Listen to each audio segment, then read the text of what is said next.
Assalamualaikum warahmatullahi wabarakatuh. Perkenalkan, nama saya Afdodian Elangga dari kelas 11 MIPA 1. Baiklah, di sini saya akan mempresentasikan keterampilan gerak aktivitas gaya renang. Berenang adalah aktivitas di dalam air yang menyenangkan yang dapat menyesuaikan gerakan kita dengan sifat-sifat air. Tujuan berenang bukan hanya saja untuk mendapatkan prestasi atau untuk kesenangan semata, tetapi tujuan renang memiliki cakupan yang lebih luas, di antaranya yaitu pembentukan dan pengembangan fisik, pemeliharaan kesegaran jasmani, pembinaan hidup sehat, dan peningkatan kapasitas tubuh. Lalu apa saja sih manfaat renang bagi kita? Manfaat renang bagi kita yang pertama yaitu meningkatkan kualitas jantung dan peredaran darah. Yang kedua, meningkatkan kapasitas vital paru-paru. Dan yang ketiga, mempengaruhi otot menjadi lebih berisi. Lalu apa sih yang harus kita siapkan untuk melakukan renang? Saya akan membaginya ke dalam dua kategori. Yang pertama yaitu yang harus kita persiapkan sebelum renang. Yang pertama adalah pemanasan. Pemanasan berguna agar tidak terjadi kejang-kejang otot saat melakukan renang. Pemanasan bisa dilakukan dengan melakukan senam-senam kecil atau bisa melakukan lari-lari kecil. Yang kedua, yaitu mandi di air pancuran yang ada di kolam renang. Gunanya untuk menyesuaikan suhu tubuh dengan air dan membersihkan kotoran yang ada di dalam tubuh.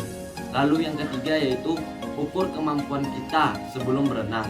Karena jika kita berenang pada kedalaman air yang dalam, tetapi jika kita tidak pandai berenang, maka kita akan tenggelam. Lalu yang keempat yaitu menggunakan pakaian renang. Yang kelima yaitu berenang dengan perut tidak kosong atau tidak kekenyangan. Karena dalam berenang kita membutuhkan banyak sekali tenaga, dan jika perut kita terlalu kekenyangan, maka tubuh kita menjadi lebih berat sehingga kita susah melakukan gerakan ketika berenang. Lalu yang kedua yaitu hal-hal yang harus kita siapkan sesudah renang. Yang pertama yaitu membasuh kedua mata agar bersih dari kotoran dan kaporit.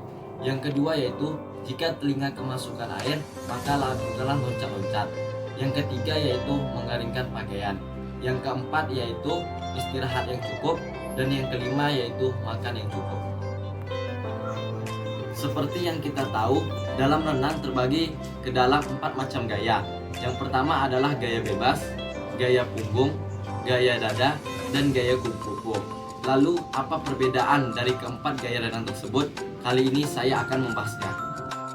Yang pertama adalah perbedaan antara gaya bebas dan gaya punggung.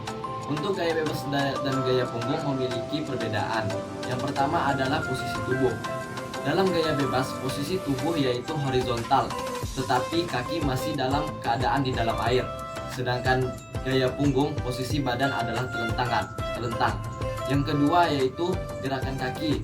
Untuk gerakan kaki, gaya punggung dan gaya bebas sebenarnya hampir sama, hanya saja dalam gaya punggung gerakan kakinya terbalik. Dan yang ketiga yaitu pengambilan nafas. Dalam pengambilan nafas gaya punggung itu lebih mudah daripada gaya bebas, karena keadaan mulut dan hidung berada di atas permukaan air, sehingga hanya mengatur waktunya saja.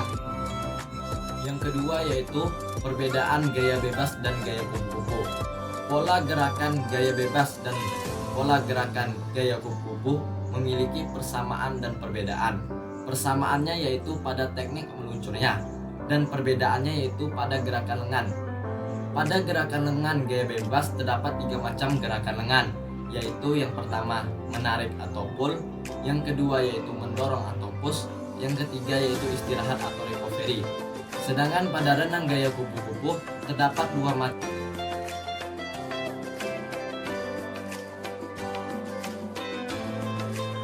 Yang ketiga adalah perbedaan gaya bebas dengan gaya dada. Perbedaan renang gaya bebas dan gaya dada terdapat pada teknik gerakan kaki. Pada gerakan kaki renang gaya dada, gerakan kaki sama dengan gerakan mendorong saat kata berenang di dalam air. Lalu apa saja sih prinsip-prinsip dalam renang? Prinsip dalam renang terbagi menjadi 3, yaitu prinsip psikologis, prinsip mengapung, dan prinsip muncul. Nah, di dalam prinsip psikologis ini terdapat beberapa unsur, yaitu terdapat 4 unsur. Yang pertama yaitu keberanian, kepercayaan diri, keuletan, dan kesenangan atau kegembiraan. Terima kasih, mungkin itu saja yang bisa saya jelaskan dari materi keterampilan gerak aktivitas gaya renang. Apabila ada kata-kata saya yang salah, mohon dimaafkan. Assalamualaikum warahmatullahi wabarakatuh.